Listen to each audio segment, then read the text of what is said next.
The Chiefs are 7-0 for the third time in franchise history, and they'll have a chance to make it 8-0 with a primetime showdown against the Buccaneers on Monday Night Football.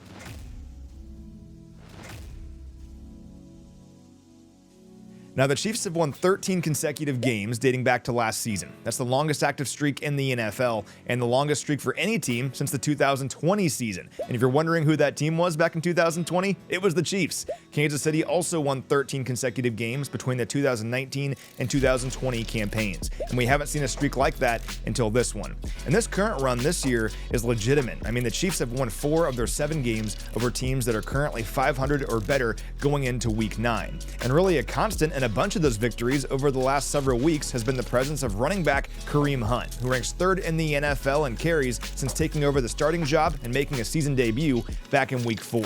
And get this, Kareem has at least 20 carries, 50 rushing yards, and a rushing touchdown in 3 consecutive games. He's the first Chiefs running back to do that in 3 games, regardless of if it's in a row or not in a single season, since Kareem did it back in 2017 during his rookie season. So it's like he never left. Hunt has 14 forced missed tackles in that time, the 9th most of any running back in the NFL. And keep in mind, he's only played 4 games because the Chiefs had the bye in Week 6. Everybody ahead of him on that forced missed tackles list has played 5 games.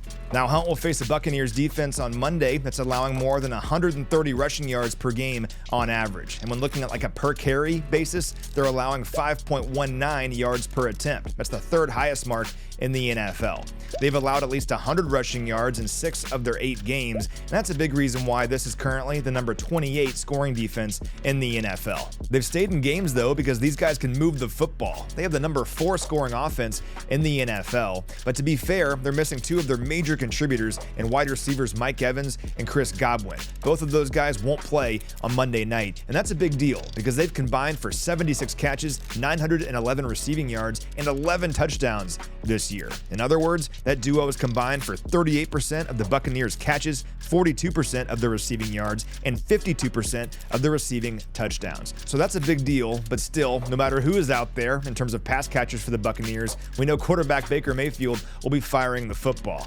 Baker leads the NFL in touchdown passes with 21, and his 284 passing attempts, his 202 completions, and his 2,189 passing yards all rank 2nd in the league to only Geno Smith. He's having the best season of his career in virtually every category, and I mentioned those 21 touchdown passes. His career high is 28, which he set last season, so he's going to blow by that. So he's had good numbers this year, but he's also turned the football over. He has 9 interceptions on the season. That's tied for the NFL lead. And according to Pro Football Focus, he has 14 turnover-worthy plays. That's the 2nd most of any player in the NFL. And as a team, the Buccaneers have 12 giveaways. That's 5th most in the league. But still, even without Evans and Godwin, and even with all those turnovers, these guys are dangerous. I suspect Mayfield will look for tight end Cade Otton quite a bit in this game. He caught 9 passes on 10 targets last week for 81 yards and 2 touchdowns. And the Chiefs defense will need to watch out for the Buccaneers' talented running back combination of Bucky Irving and Rachaad White. White's a KC native, by the way, and these guys are dangerous as receivers out of the backfield.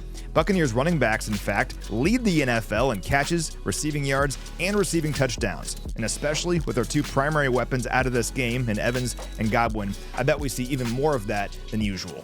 So it should be another great matchup on Monday night. Patrick Mahomes has won 24 primetime games since entering the NFL, most of any player during that span. He'll have a chance to add to that tally on Monday as the Chiefs aim to remain unbeaten on the season.